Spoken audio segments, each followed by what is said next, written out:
Fo mai fasisiri inga longa vi inga onga longa alofa malunga ngale ai de lau kere kaya ai de lau kaya ka ko mo wai fu ngi kaya i longa alofa ai so fu mbangwi ka ko fero ngi kaya fo ai de ka ko sa un ya ku mo ka ko fa mo mo ka sanga ku lau yonga sen to ya mo bang ki se faz kako kar sanga mo kako fa mo ngeas ya tu mau pela yo ya tua yo bi inga lo lava bi paftai lo wanga le mo lo fa le tua le ya so mado malos o do vai o mato malos ya paftai lo wanga le fa nga malo tu ile Manua o mato tai o na mo tai lua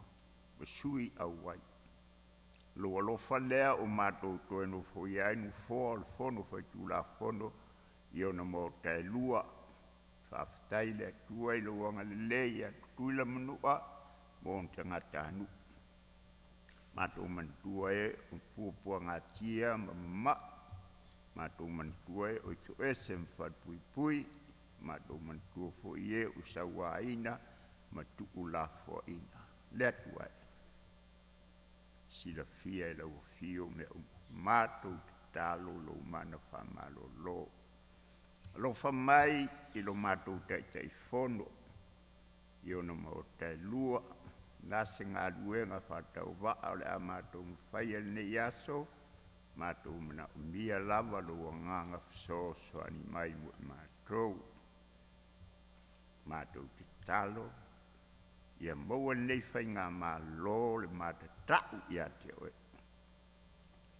Ia maua tutuile na Manua se fai ngā malo le lei ina ua mato whaalongo atu i lo fetalai mai o wa oe tonu ma le lei ai mea unu.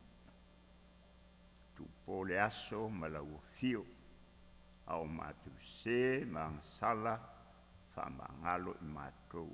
Le matou o lenga lea ala atu i lo suafa pa ia Yesu Keriso lo matou lii ma lo matou faola. Amen. Ua whafkai aku lau whionga sentoa mo tarsanga maulia nei tai au fo. Ua longo fonga o lea tua tu sai o tātou ai o iatu neias ai talo. Ia maua pelo soi fua lau le, langi mainga soi fua e kusaio. O ngā luenga o wala au i ngai, o kako kangaka ngei kai au. Ia, iei pēra, e whau unga le i lu soi fua man malos. A ngei kai au, e palia se langonga, ai le i o Amerika ko mun mau e fa malulu aku lo fiong el ples kenge mari le mamalu mau ka ngai ka ao ke ka ko pe fo ngai maka upu o mai e dunga o mau i le nganga o lo ka ngak o ka ko ngal lu fa kas e mangu ia fa mo al lu manga i mangu ia fu nga ku kuira mamu de au ngā ngai kai au ia ngā lue whakasi mat whai ngā mālo e mangu i ai kuira ma mangu o moa kai au ne mafua angar ngā ua uonga mangaku oi sirire a miol whakongore ol pōr male ma i le waf si o mai se sira whafonga maokai kusai o wa aiang ka ua e le le kako ko ye e le yo kai mi pa ka mo wal pa mo mo ya le nga ngaro pa la kala ka ku de ava ma fa ro ai le sa la le kako de fa ko ngo nge ka ya ku nga ku la ba ngoi ko fiong pe ye se pe sidi ai le yo ma fa ko i de ava ma fa ro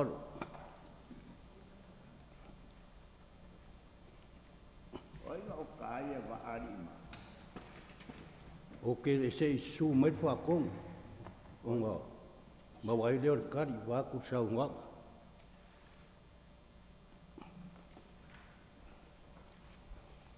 Ia whapea o le se pisiri. Ia whamone lava sei. Longo aku whakongo su mai mkara mai awe ku sayo. Ka ko kai ao.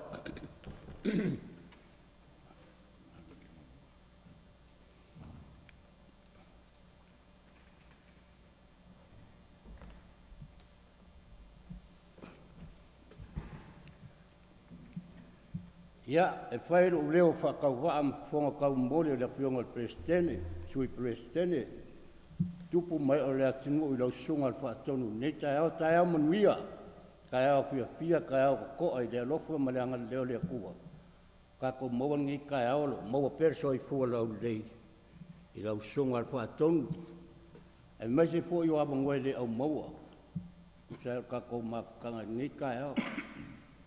Wa, longo aku lau sungai ku sai o fa moi ka ko wa ai du ale yo ola ka ko kulanga le ya singau sa ngoanga fa fe lo ai mo ka ngi ka o ya ka ko o ile ka ko ka o dava mat wa lo ya faftai lava ya mumo lava se si ile vi inga male faftai lo tato koma langi mole langa lofa male asole le ka ko manguia foi. Ya avatu foi lau lima whatalofa atu. Ya e au tau uma le maota. Mō le nganuenga le whai mō le aku ngō kākou tutu ina ma Manua. Ya la whai foi lau tulou atu foi ai foi ni fasili e whai mei foi le foi lau Samoa ya la tali atu foi le nganga whapertania. Ya tulou lava ya whaftai. E wa whakonga moka whapiro ai mai. Whakonga ngai kai au ko wa whionga. Sei mua ku lava se fe siri lo sunga. Wa ku leo le awa ngoi. Mai o le atinu. Onga ua o whalongo ma o wa ai e lua wa ai o le au mai. E leo sira i ma oka ngok mga kua. E kaunga mai aka ngasi kanga i mauka e kusai o whamui moe. Bo o ngofo lam mai kau. Whakai kere mo ngā luenga whika i kunga i lau sunga whakonga. Bo o ngofo amo maka i a kau al mangoro. O si o kako moko i mangu. E ei aso e kaunga le muai. E iai po iaso le kaunga le muai. O lau wingal mga. E le kusaso. E iaso malu wai. E iai po iaso so wai. A au ngofo mababa ai. I wa ai ale la kau ombai. E iai alo po lenga. A au mai wa ai e lua wa kusa pausanga wai. Onga, iai leo lo mga ku, yake a ua. Mea nga mga o mia e, fukuanga maokon ngai kai au ilo su.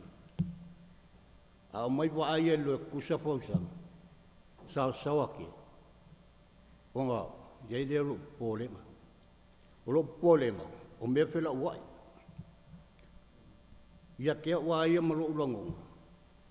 O ke whau kua inga lau sunga ngai kai au, nya wha. A ka oko le siwa. A mai se arsi ue whaalua mai e male siwa. Le langonga mongi ar ngai. Langa wa lewanga o whialua i lunga ol vādea. E le. A mai lava e do. Ia, ngā wakfu le pi o mele kupu kura ingi. A ka ngai lau sunga le mele kupu ngei. I sioka ko moko i mangu. A mai saungi bo wala awa ko la saungi wa ilo kulou le nganga. Man mauka. O mai rea, a saungoa mai ala o whainga ruenga. E awenga uka maa mai Manua e le ofinga uka. Yang ka oko ole o kere uka inge de wa. Ole upumongi ai re ngā kia. Wat whangonga wanga ngā.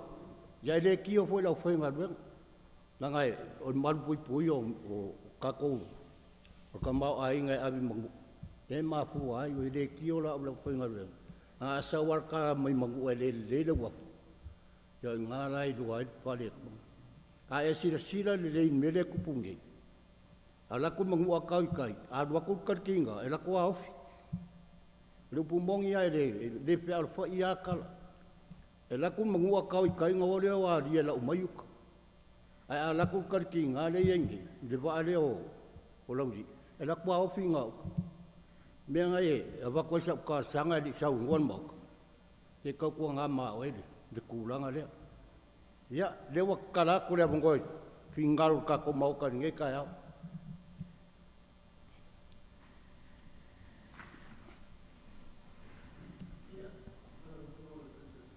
O pionga kongiola.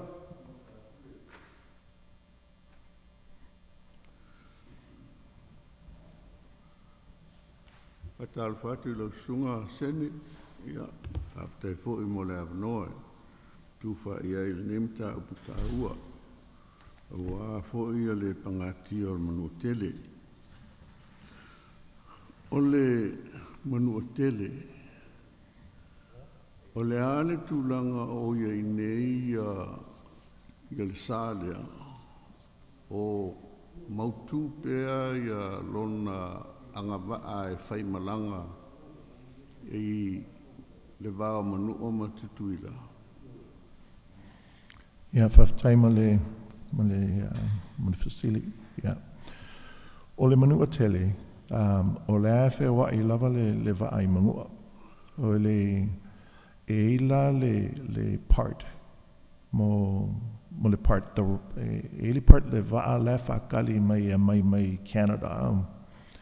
O le angala le kulanga le keming because of the tariffs le Canada ma the US le ko vivesi wo finkanga mai le part mai Canada so the US so mela le ko faingi ma ko e work ma le company out of LA so they can facilitate a mai le specific part mela nge keming nga le ongo se furu ko ka ma fainga ave le Manua tele right now in fainga lu luma ke le pasese mai foi me ele fai foi nga charge because ele fully certified le piece like on if I ilva. There are some things we need to do with the Manua tele obviously. Like like the painting, the valley mai se me fa penga maintain le leidva. But keming ele ferwa ile Manua kele. Ai foi kemi ele ferwa. On contract le port le talitinga e aveuka wa le mga kumakoya port ele kaunga nga kaofingi sime e fape ale alu mga kele elengi va e kawa nga alu port mai sisi va e faus oi mo uka me fape nga ate kali ko foi se kasi le kali le sunga le chairman Te ofisilia tu le Faitulafono. Faitulafono a le malo tele o waa e ngaosi whafoi atu nuu e se atu ma Amerika e le mawhai ana whaonga inga le interstate commerce. O e sao le manatua lea.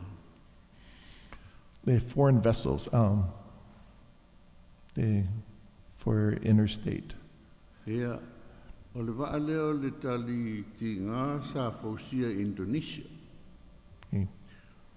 O ia nei se certificate of inspection o le waa na ua umaona talia le Coast Guard.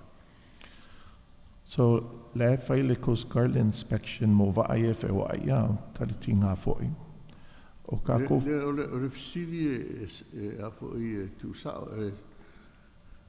pe ua iai se COI o le taliti ngā e mawhai ai ona whealua I le vasa e mawhai ona sopo atu le vasa e aluanga I Manua matua whai mai ua mauti noa ua iai se COI o le taliti ngā o lo mamalama e ila ko COI, lo mamalama keming I say ko shaki wa el Coast Guard le is certifying mo vaia e ferwai ka ko foi including the talitinga nga fai foi the Coast Guard le inspection. Le ano la sili ona e tau ona e silafia au a fai o oe wha maonia le chara o le waa E te tauna e whaamauni o le tiara o le whaana o mautinoa o iai le COI o le COI o le certificate ngai mautinoa ia saunga le mu le waa. E le mwhaila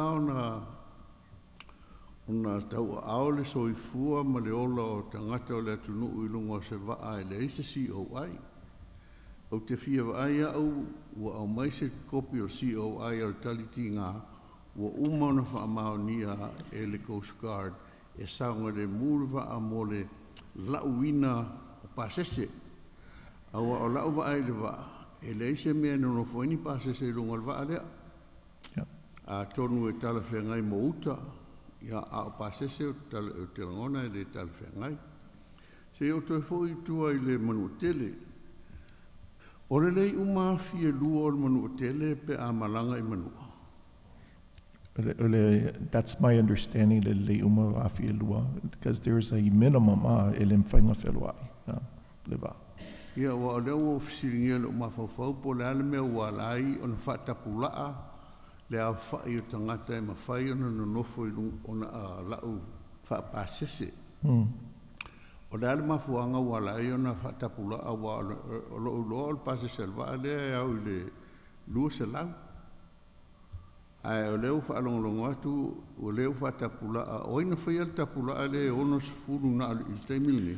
So the U.S. Coast Guard, so the U.S. Coast Guard ele mwhaianga ngā whelua i waa ele allowed Coast Guard, so the Coast Guard was set the limits for us. Yeah. O le ai ingala le whatapula ai pase se leonos fulu na watu I se whai unga tustusia le Coast Guard. Yes. E me whai ona mau mai kopi o le tusil na le Coast Guard se ia mātou ngana malama I mafuanga wala ai ona whatapula ai le Coast Guard ia le ia pase se ia. Yeah, se maile le kusi. Ia, whaftai o le me leo ni ta ue le whionga le sintoa mai Manu'a tele. E alu atu le waa tau I fafo o le taulanga I whaleasao. Ia po ofu foi. E ofi le waa I ofu. I te tonu le e tau fo I fafo ai lau pases ia lia. O le waa le Manu'a tele pa le waa? Le Manu'a tele. So gaming ma whai ngalo Manu'a tele ofu Faleasao o gaming will close le port nga kalway the winds male the waves the condition but yeah if we came e kapungi Faleasao kala kau e shift for ile depending on the weather and the time. E are taulanga I tau o avano pel taulanga I tau e mwhai o nālu I eile waa le Manu'a tele I tonu tau ai. I tau. Le wafu le tau. Yeah, o gaming e le mwhai ngālu kong le wafu le tau. Aisea. So le wafu le kau e kaunga ko e dredge. Papa'u. Yeah, it needs to be dredged. It's a federal wharf o ofu, but Faleasao it's not a federal wharf. But my understanding is nga kanongoa foi report the Army Corps with regards to whether we could dredge it or not. They came back, I think it was in 2020, end of 2024, that the wharf is still at the right conditions it needs to. So we're going to go back and push that to dredge it. E ola ia so malu e ne mwhai au na alu tonu se wha. Ai al talimana ia le tatinga e mwhai na alu tonu I tau. So if I go feel talitinga langa e le umikele nga wa o tatinga pe e ongo koiki less than 70 feet long. O le Manu'a tele, it's lau whātua whiku le umilwa. So me la ngai whengo fia le landing craft, e sa o le lea le sunga le chairman. Ia, o le mere pole iai o le saunga le mu o tangata. Awa a whaila lewa lotu nei le Manua tele tau I whafo whale asao ai o maia a dia e lau lau. E leo iai se wha maoninga al Coast Guard e seisio a dia nei e saunga le mu e whaia ngā ruanga na. Taltono o e sao lau talale whai atu. O whawhiwhea lana wha o ngā o a dia ia e lau mai ai I auta matanga. Ai maisa ia tangata. I le aluatu leo le waa ua o whawhiwhea ona talia o le nā mea ua siaki ia adia ia pe saunga le mua whaia ngā luanga le. Ua alu ia se o Coast Guard e whaia ngā luanga na. Yeah, so say whaikolo kala whapertania. So a lot of the issues with ta'u, o mea inga kupu mai aso, it's been the past. This has been an issue in the past that I've seen in port. O le whai lemo wafu, o le dredge consistently, o le se kupe ma whai inga whaingai mea. So it's a problem we recognize. So the first thing we decided was, e kaunga whai va'alele Manu'a, and these are the new ferry boats. But Lisi Melag work for port, and Maitingi LCU for it, right? That is another thing we're looking at to get LCUs to solve the issue. Le alul LCU ave mauka whapea separate from the passengers. But the LCUs right now, lo amakanga spec, our engineers are speccing it out. So le Namafofola port. Kosia mai lo le mo vai lua le for passengers is south for imali LCU at the same time. While LCU ele leva se kimi whawai, a passenger boats e lua kosanga e whawai vaia. So le mawhawhaunga ngā le le port, e whenkanga kau solve le problem le ngei nanga e lengi vaasao. O vai le whaunga ngei Manua tele kile va, e leida va, nanga aleanga me o port ma wafu e le loloko, e le wide, a mea ngai whenkai, e le mako e ave foi lunga kere nguma foi o leanga va ko ngu wafu, ngai foi kulanga kupo i ngā mea. So, o mea le ko whainge, e ko maintain, e ko contracta isi va e ko facilitate mo mea whapea. Ia mai foi ma le vaale le wila le sami o ngā vaale kau whai le walunga I wasi I lunga I le wafu. Sei kau whai mo le wafu mo afi le vaa o pe foi le afi ngā vaa. So ke le mea kupe o mea la ngā kau whenkai le kuranga kako au e lem whai au ngā solving a problem kai au. Or today, it's the problems were there for a long time. We have to take time to get the right boats in. But it's out le early senator. Ea me kaunga also a maile Coast Guard e siaki mo alia. Wa le kala le fai me le Coast Guard au.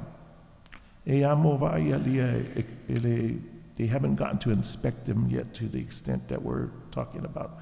Pawal mele ke le inspection e whainge Coast Guard le vaa mai au asi alwe onu. Nga kau kaofi fo I mo alia ngai o ranga lengi life vest. Awa ave fo swa umakanga ka e whasanga me e alu le lia matswa umakanga ka e kongur vaa. Ma overloaded fo I. Me langang kau kaofi fo le Coast Guard I awasi. Au ke loa fo I masalo le au le Coast Guard ori mangoe vai me kupu I o. Ia, tātou talo no pēa I tūlanga I o whawhita au ria Manua. O pāti e whatali o pāti e whai lea. E whaalei, o le ale mea o le waa e whaalei pāti e whatali I Canada. So there's a rudder component, la whakari mai, that's the key thing. And then there's two other items that the Coast Guard, I don't have it in front of me, but I know there's three items. The rudder was the key item, le Manu'a tele. O iei pēsa COI o le Manu'a tele, o lo tau o loa. So right now, it's running under like a Coast Guard exemption. So le COI. It's not fully there yet. So the Coast Guard has allowed us to run the Manu'a tele with limited passenger carriage. That's 60. Mele rea loud Coast Guard gaming it. Ia, e popole tele la le mauta I tūlanga ia wa leo whaalongolongo atu. O le au o tau mawhai e whaangale waa o na o le alofa I tangata Manua. A o lo iei whaafita uli ono tu tupu mai ai ni whaalewe lawe. O le tūlanga na. A whai e sa o lau whaamtalanga lea sa auto mata ina tūlanga whaafita uli e le o atu le nofo inga. O le ale mea na le ai.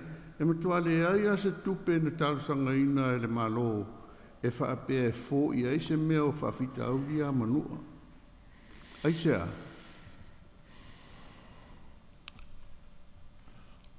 So, ngā whai foi le budget le port.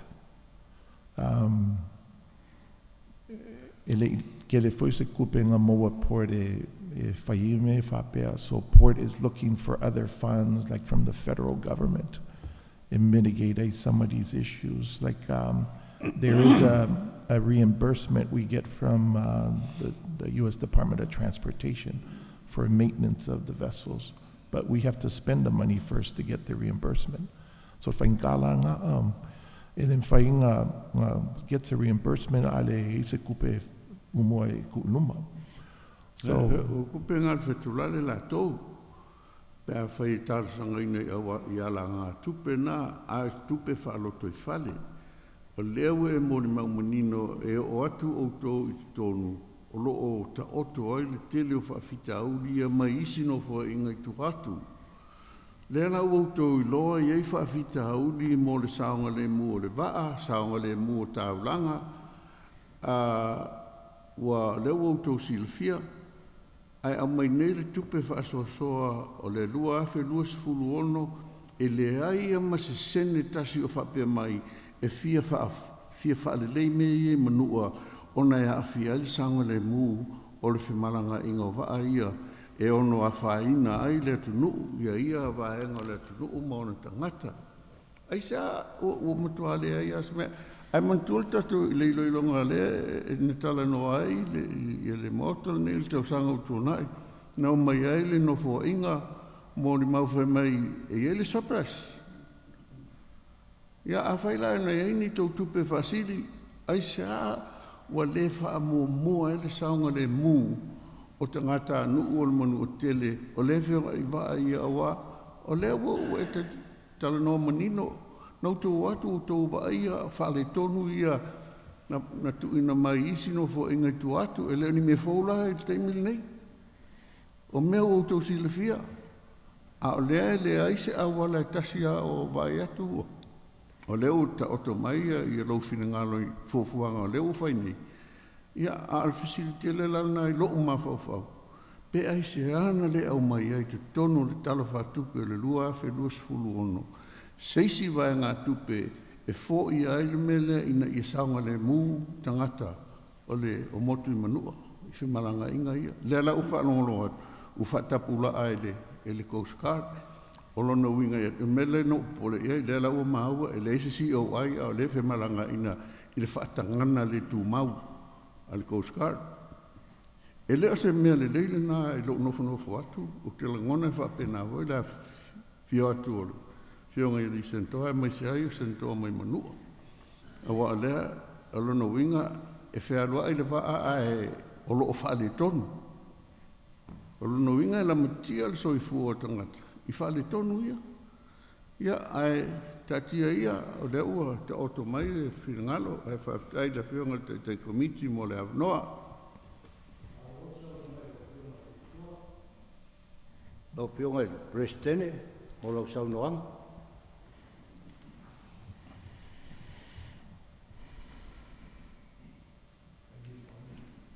Good morning. I listened to your conversation with Talatawi. A leader without a vision is not a leader, right? So is this your vision to improve the service to Manua? Yes. The unfortunate problem is it takes time. O me kung ka foi milionga kala mo more things I made Army Corps engineers. It takes time. But the vision, so just to give you an update, mo va'aia lua ia le ferry boats. The reason why umafofau asset port maisingaka, o mele le mungo kele kimingi, it prioritize le cargo ale prioritize mo pasese. So mela ye o fai la mai lava I prioritize mo pasese. Yeah, right behind that, wa makanga designed mo LCUs. E lua LCU le fape la fakau. Se LCU kau lai kiki au mawhai ngaru au ngu. Ma se LCU fo e kau kele mawhai ngaru e mungo kele, both of them. So we're trying to solve the problem, but the unfortunate issue is that we all wish it was here today. That's the problem. So these two boats you're talking about, the catamaran, how much it cost? So the bid went out and the letter went out to award it to a company by the name of Damen. It's a company. What's the name of the company? The name of the company is Damen, D-A-M-E-N. It's a company out of the Netherlands. If I'm correct, I have it here. It's somewhere around 18 million per boat. Per boat? Yes. I fear Kanaka carrier. So right now the vessel can carry about 455 people. Wow. But what we have decided to do is reduce the passengers down to somewhere like around 250, 300. So two boats, you're talking about two boats. So you're talking about 30-something million, right? Yes. So where you get the money? So this is through the federal U.S. transportation. So there is funding that we've already obtained to fund the boats. Did you sign an agreement with the Atlas space operations? So all of the agreements are signed. First of all, any agreements like this for like Atlas or any other company local, it goes through our legal, right, the AG's office. And then that agreement gets the governor's signature, my signature. It's no different than all of the leases. Was the governor aware of that? Yes. So how much do we get from that agreement? So what it is, it's a land lease. What? Le lease Samoa. Le moa mai Atlas. So le lease la I le airport le kongi uma mo kakanga. It's about 66 cents a square foot. Almost 66 Sene, the square fuku. O le lease la le wa fai Atlas. Nga le limas, nga le iwa se lau square foot le lease la ko kemingi fai la kodesh. The lease comes out to roughly about 26 cents a square foot. So the kupela le so mo lease land lease everything is so we go operate a level Operated. Yeah. Did you go through the procurement process? So this is because it's a land lease where a company comes to us to ask for land. So when they come with what their requirements are, then we draft the lease, send it through the AG's office. Review lako, umalo review lako approve. They draft the lease. They draft mago port. Can we get a copy of that lease? Yes. Okay. O fela le ke expect ka woingi ba. So vaala ia lua ia le o kamere ka ko e kongu umai le 2028. O 2028. E oku umaru term. Yeah, we are ngale 4-year term we mga offer ko vanga if I continue my term yeah. At fast and loud ka carry le. So e mawhainga carry le fast lau kanga.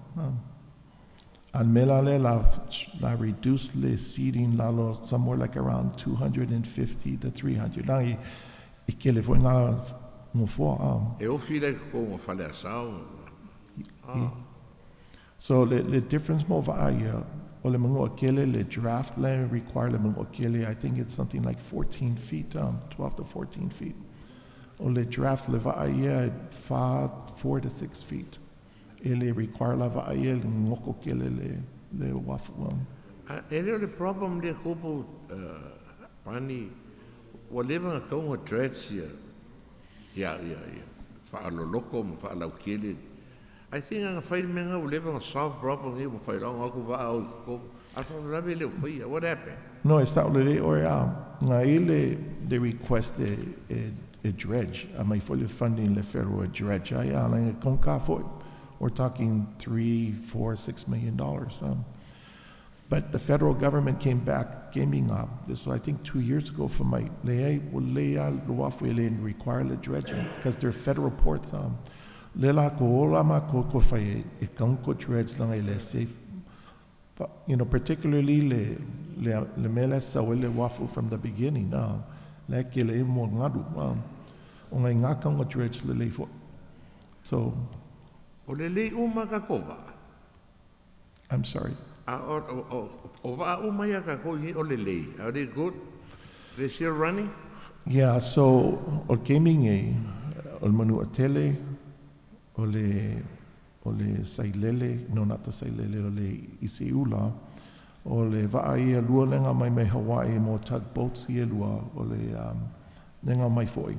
So o va umala ia like o maintain failele ole ko leanga vaai ole isiula qua whakaule generator e whaolai le wa ka kia for in a couple of months. That vanga? O le tugboat. Ma fere va lenga ko kongi el malo le 1.5 million lenga mai pali. Business destroyer. What happened to that boat? Which le va lenga ko kongi el malo le 1.5. Ole is this the MV Pango ngai? Le va foi le masenga fa nga pisi Manua le. Huh? Well, MV Pango. Yeah. Yeah, ol va'alanga whakaul malo, I think for $1.2 million the previous administration. Yeah, va'alanga leka kia keming lang require more money to fix it. Le estimate if I leave, it's about $600,000. Yeah. Whanga ka mai fisidi pao. Magosa no. Yoga tentoi amonu tia.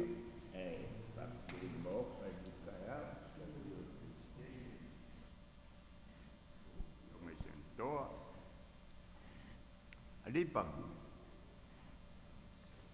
O kukulu ako angay sa ungang angay. Siya ngayaw umak. Elua maaya la amakingo ala aumay. Elua. Io. Olar tawal vaakas. Fulvalu milionga. Ja. Se fulvalu milionga. Fulvalu milionga vaakas. De vaakas, ja. O vaala nga o vaala uaya maokangaka. Se o vaala ia le configuration la ue mo kangaka the priority nga malisi me will configure for it carry 10 containers mo containers la ia pe containers ia mai me vala mo valele e fengo fie le packaging mo uka ia light e mga ogang ka mga oyabe ma faia kangaka nga box le container e fakumu ya nga avele mo container ngai kulunga vai ave so vala ia ma fainga ave is the food container like configuring ma pasese ele kaunga ve va kasi niuka man kangaka seba e kau sawal ba aia pe afayo seba e ave ia kangaka wai dei do bo meia uka e fai ngai kangaka a saula vanga o fiu kai de lava o fada sao yes pa pela era o kangaka so o wafu la ko fai uma mo wafu I ofu ma ta ma fala sao e ma fai nga kalilva ka nga ye wafu fa ma wam ye wafu ye ko dai va ai nga kai e va kwe bo kangaka feo yo Mangai ala va. Ai lo kan kong, kau ngak mesti va lele momu. Se fulu Manua fe kau al va atas. Sul 1 milion. Sul valu mi. 1 milion kau al va le. 1 milion kau va lele po ku. Ele akwas 10 milion kau se va lele momu. Lai sengia va lele ya lua ya mangu asau I ka kunga mangu e ole sengia mo sa mo si yo ya si dia ku ko nga ai fai se va a pio va ale o lo fa ka mo ka ma fa la kwa du ka ele la folol be sa la fa yo lo I fa na ka vale ba ma lo pa sa lo le ya si dia ku ma ala mo vame o lua mar ko vanga fa ir pom o le kongoa ia nga whaiala o le engineers port ma o maisi a nga kai vame ko an ko longo mai er fongo wa ku so ngi la fo ya tai lava ka mo fe wa mo se vale wa vale le nga ka o vale mu e o fo ka ko wa mai mu a wa fe wa fo ka ko fio mu e makamaka mu yo kaulanga mese vale wa si jatu pa o kawal vale le lo kawo o va ka si le sa mai ma mai la se va nga pe o va ale ka ti nga le ka wa pe ke le ko ka la kwa wa yu ka pa wa ku la fololo nga mesa la fa ya fa ngo pia go le ya la ka ya malo la va yo fu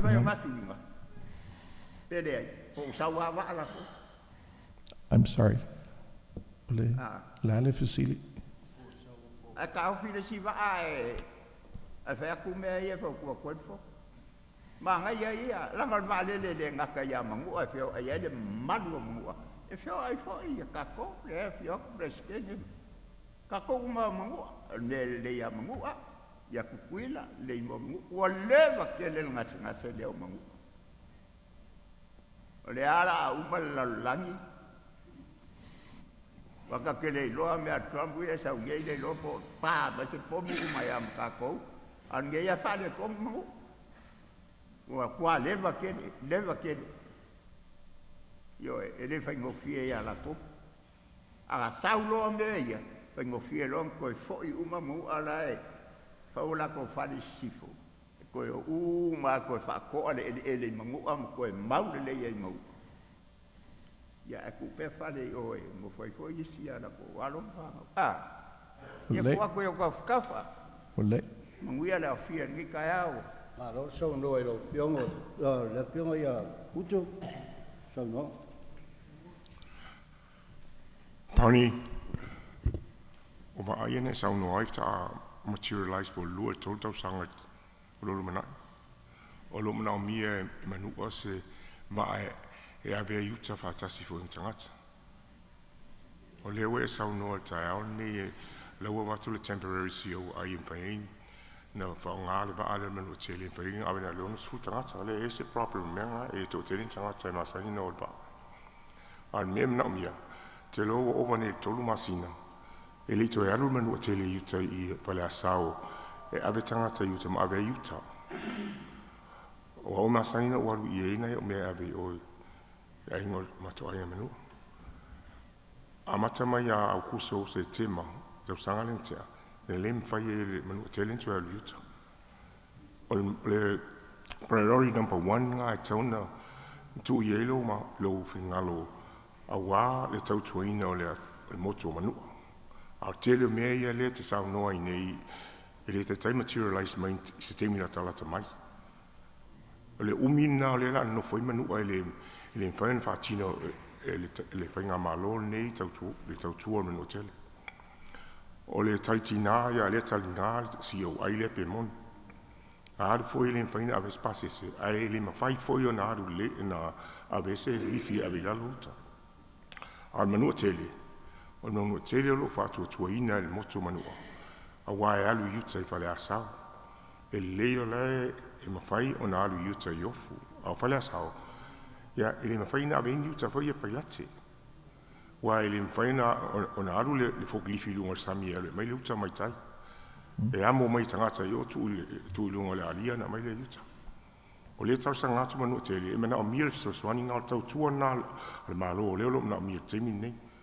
Le o whea tu sa ola na sa uiei o owa le ono masina e le mwhai le wa alentua le yuta. Le a tonu lawa le mea le whini ngalo iei le mtanga luenga.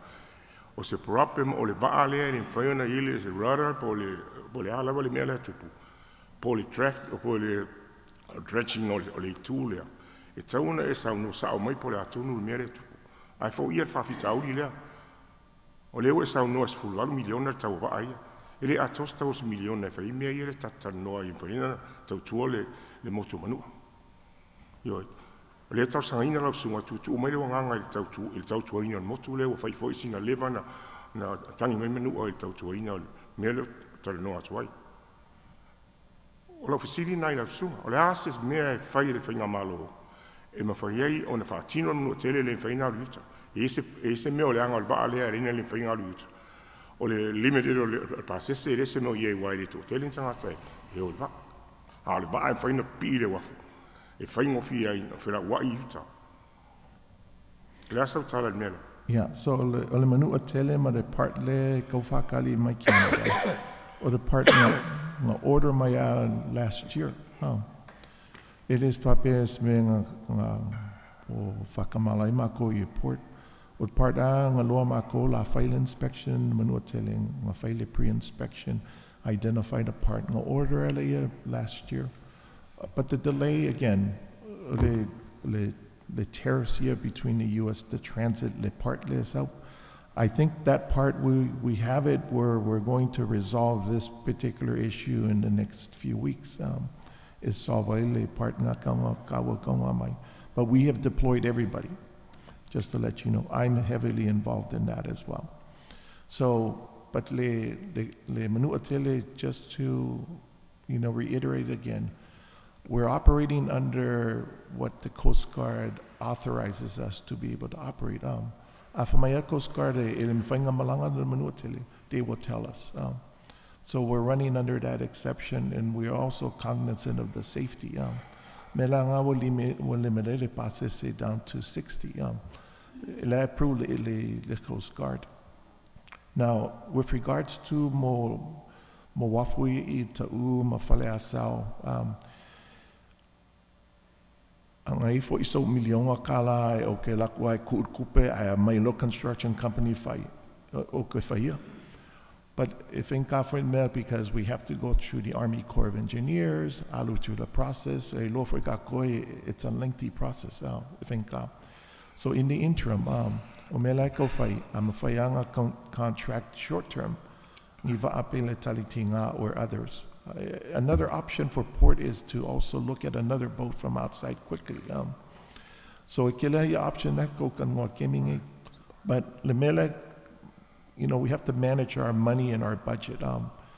We have to make sure that Manua Tele works, our tugboats work. The minimum, the boats that we need to have is so they close lalo le port. Before April last year, ngada kasi le tugboat yo le harbor kako. Yeah, we restrict the Coast Guard foile operations. Yeah, olangalan mea. Le eise tag se lua pe koru. Ia e kawhi uma le Coast Guard mova aia sau kong. O mera le ko fai le port gaming e kakala le wafu later. Langa me foi le request more shippers. E waku lako va ai kolo e fafo le mwhainga sau kong only during daylight time. So we have to change these things. So I think at port we'll solve kako le tugboat issue. E mai e mawhainga mai moisi va during the nighttime, or makang fai mori e mamla mai wafu. So me ele ko fai ai eliso kala e mawhainga fai le kulanga nge langa me e kau kupe ma pe mika e foi le restricte ka ko anga fape ingi o midionga kala o ke fai fua o fai ia. Le anga foi me o foi ele ke le fungi o kupe. Yeah, kolo lava. Barney, so there's two issues that you're talking about. There's a dredging issue and the parts of the Manua Tele. I need to have a straight answer. Yeah. Because I can feel, the way you try to explain, you're going all over the place. I want to know if there's a problem with that Manu'a tele, or is it a problem with the dredging of the wharf over there? Those are two issues I can tell by the way that this thing hasn't been continue on. Yeah, so at the current time, the Manu'a tele has a part that we need to receive to be able to carry full passengers. So that's the Manu'a tele side. Okay, hold on there. I'm not worried about the passengers. I'm worried about the boat to tie up in Faleasao. So the passenger is something else, because the passenger is, I know the capacity of the boat is 200 people, but you cut it down to 60 because there's something wrong with the boat. Okay, so is that disallowing the Manu'a tele to tie up to the wharf is because of that part? So the Manu'a tele is able to go to Manu'a, it's able to dock at Ofu, that's not a problem. I'm talking about Fitiuta, or Faleasao. And then Faleasao, the Manu'a tele can go there only at certain season times. Esid masinga mafainga faunga le wafule I Faleasao. But the wafule I ka'u, the Manu'a tele is not able to go into it, right? And it hasn't been able to go into it for some time, because it needs to be dredged. And the wafule I ka'u, it's not a big wharf too. Ele laukele fo ele wafunga. So we have to be cautious at port. Ele onga avel va'akon ya level va'a ngoko va'a ya wole leifoina. So what you're saying there, Barney, is on a good day that the Manu'a tele can tie up to Faleasao? On a good day, depending on the season. Good weather? Yeah, depending on the season, because my understanding of Faleasao, we can use Faleasao port from April to November. I think that's the time frames because of the northern winds. Ese fue le ngoyoy le sami is my east to west, and then it came is my north to south. It was meant that it was done that way. I changed the months, the tides. Sifilo le wafufanga I tau. Ya le fole le kau le masinga up fanga Faleasao, then fanga lo Faleasao. Okay, so it should be six months apart, right? Because usually there is a season a part of the year. So usually from November, December. Okay, so hopefully the Manu'a tele can tie up in another couple of months from now. Yeah. To Faleasao, right? So I'll describe what I think, and this is conversations I've had with our Manu'a representatives and some of our senators too. The ideal situation is that we can make Faleasao full year round. That's the ideal situation. It requires dredging. So that's the ideal. So that is the case that we're looking at right now, is to see how we can dredge and basically widen Faleasao. The ta'u side, we would look at that too, but we can't put our monies in both sides. We have to pick which ones we need to put the money into. Okay, so ta'u and Faleasao are your main focus should be right now, because the island of ta'u is bigger than Ofu. Therefore, it's more people in ta'u Island than it is in Ofu. And they desperately need the help in ta'u for that service, right? So hopefully it's not the barge is for the passengers, but the type of the year, the time of the year is what will affect the service in Manu'a for ta'u, or Faleasao, I should say. Yes. Right? Okay, that'll answer my question. So I'll look forward to that. Thank you very much. Alo sa no elo pionga sentoa. O pionga sentoa ya olo. Patai tu lau pionga mo le no. Patalo va foi la sua sen. Ke le ofisili o mal malama ko ofisili a pionga sen ko. Au ko fia foi ai ku le safety. Le mele e va fenga addressing le ongoing issues there with unloading. Wa le o sa no fa fika uli wo leva.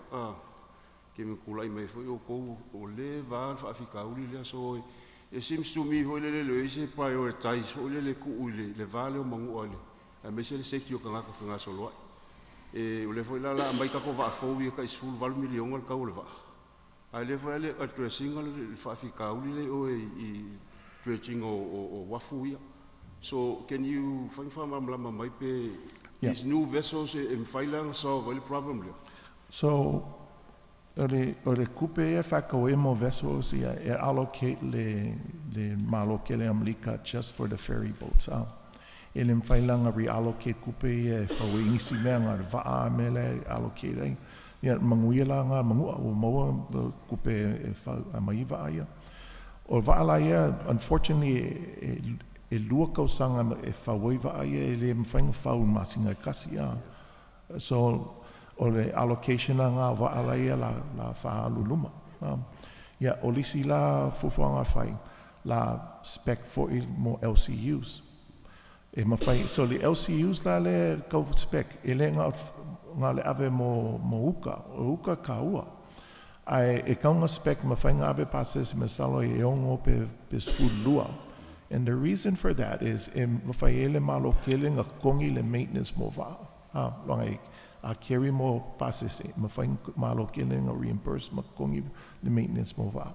Now with regards mo le wafu ia le dredging o me uma lai fai port inga yoi uma mea ele fa penga va ai fai la wa maka fo inga fai fuanga how do we dredge the port and fix the port pe I ofu maka nga faule fale mo passes ia la fa pe foi la fa foi mo fale pasesi fale a Samoa so me umanga ngoi uma ke me kasi ale anga la mea mo me ia fa pe le dredging it takes time it's submitted per mika it takes time for le malo ke le approved me langa e fenka ko vai le ngoi me ia langa it takes time a me uma ia le fa ngoi uma port wai ka lo fa foi au ka Manua foi so e lo ku Manua right e mamala mai ka ko ia o ia lo kinga so mai lo senga lo grandmother so mai fale asao so e lo motivation e kong fai le me ia va ka ko Manua in terms of transportation. Malo va fkai ia I commend you for your hard work nga kam fai mai ia al fa fika uli lo Manua o ka ola mai ia fa longo o fa fika uli ia e se a foi se long term plan o le vessel sustainability mele o maintenance wal mele e ngal fa kau me va lua kau sanga va fa me lo ku o misi o ni le part no sa le ya we ya vai la ka ko le sili MVC le ka kia ia nga mai ale Manua tele ya o le fanga le MVC le o pala o le anga mau va o so o le kulanga le o Keming Airport alem whainga maintain mea o ar whakaua mau kupe right so the maintenance that will find le priority mo va umai pe va ia luanga nga mai mai Hawaii number 1 maintenance nga mai mo parts ko iki 2 million kala mo parts nga mai e service e mo va ia la maintain the layer crew o foi inspect that mo va ele mga o e mai equipment ka ko I fa ko va fo ai le maintenance mo kupe so le fa ftai pe kasiara la fsili le o va ia lua mai la so e confirm ka un va ia wa le wa sa no le 2028 kwa so le letter la nga issue the procurement CPO nga issue le awarding le company le maintaining nga issue la so fulele len kwa ke mangia so the next step la negotiate the delivery the reason for getting two why maintain this iva and make sure ola elisi va ai falso a mele ka ko fa ko va kasi ya pelo va kasi o len kulanga ma fa na feloi ka so the strategy port going forward if I go uma me lua there's a main boat and a backup boat e me fai foi ka ko fa nga va ai feloi fo isi me but we always need to have a backup fa pe o pe kasi va ya falso lisi va Pe ale LCU, la le whakau se SU kasi, whakau SU lua. Ke mi umai whakau mea, there's always a backup. Pe ale airport le whai kako, le wale wale le fau, le plan mo le designers, ngā whapenga le kasia le jetway e whau. Yeah, ngā whasili le oe i whawhela a penga jetway. Yeah, you know what their answer was? Yeah, la ko skip ue alu lalo. Ngā wheko le la ko le, ele ko whai me whapenga. We always need a backup. But maintenance, e ka ua kele. So that's our priority at Port, and make sure e kupe maintain them o whaama equipment whapea. E le ko e ingi me whapea. O mele ingi, a pea o whapela o le ko ingi malanga o Manua, ele sa o ngā mea. So that's why we reached out. If angale kariki ngā me isi angi va'a ma whainga mai gaming e. But I know it's a hard call. We have 2 years. Ma mao ngā kemi. But paua so kalosanga ko foi se ong sa ia. Daia ka ma whai poe e whai mea e le Manua.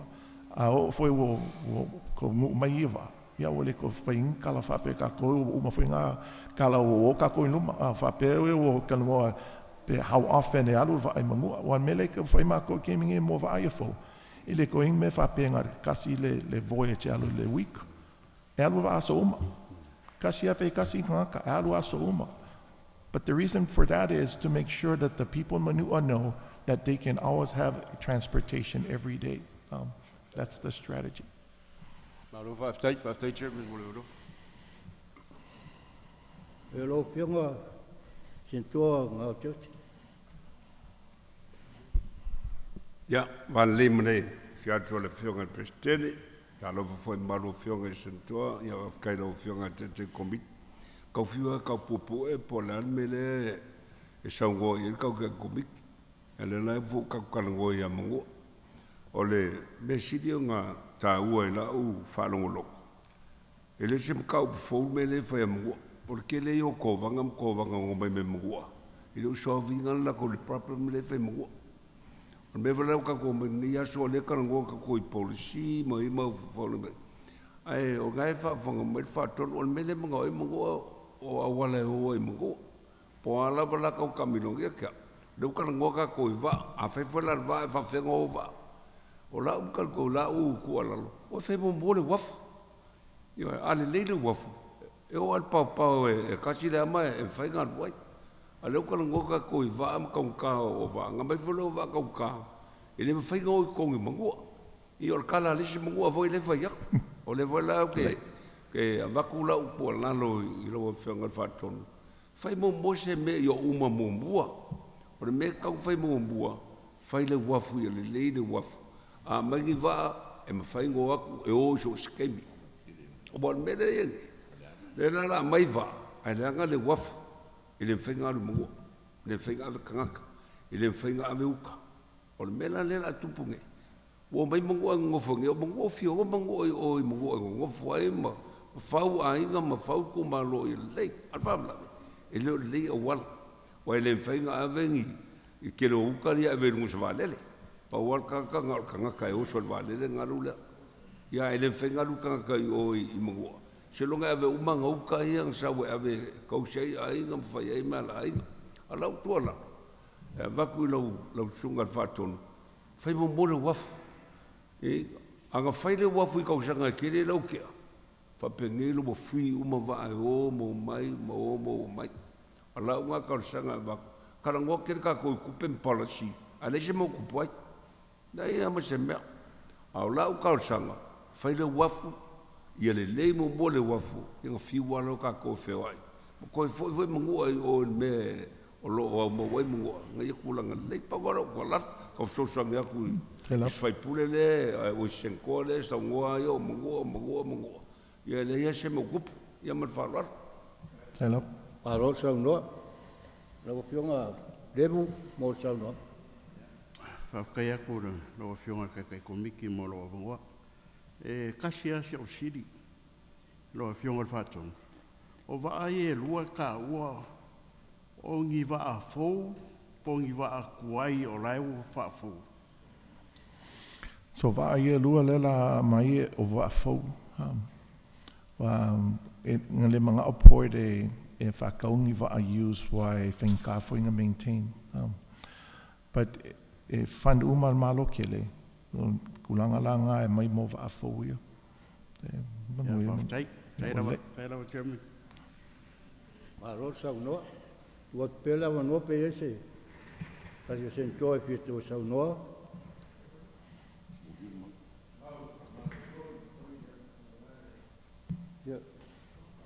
Saunoa ia lau whionga, tong iola. Ia saunoa. Ia mau. Ia, maurian mau e, whangafua ia le whionga le bulmau. Ia, otu mai nei, e mota. Ia, lewa, maurian mau. O iei mat whanua, ia vea whatawa. Pai mafonga le pionga le presidente, tupu mai e ia o le atungu nei tae au fau. Tu ina atu ai le ngang whaftai tere lau sunga le whatonu mole. Nei tae au, lea wata oto atu fina ngalo ta maal maota. Tu sai o le wha moe moe. Moni le saunoa ngai le pai ngofie. Ao, le nganga lava ia ina ia saong le mua, pai ngā maranga mo motu manu. Le nganga fo ina le na mana umi ai so soani al maota. Tu sai o nei tae au le seisi a tūranga. Ale, tūranga ina ia saong le mua, soi kua. Ma le ola tangata mai o motu. Ale tūranga nei tae au, kaktai mole. Pāwanoa mai o lau teime tu sai o tātou maftanga, ai tarusanga ina pāmanu mole i lau sunga i ei mea ia pia. Mana umi ai, na o mai maota pēn tarusanga le. Pionga sentoa, pāmanu mole mana umi ai, hiaso lewa hiaso pēa tu saima. Ngaru, al tātou tae au. Ia, manu tele ino teime nei tae au. Pe au fwoi mga luenga le apionga iai. Alo whangia le atua, whaftai. Ia, whaftai tele lava ma le opportunity e o ke sau foi e kako fongo foi ma kana ngoa mo kaupu ia kau port. Ia so kemi lava valau ak foi. O ia o le o onga kako malo e a eng fisili e mga o mautan nge o fifia lava o sau kako ngoa i. Ia manguia lava ko aso ma soifua lava. Ia o le, ia fase fua.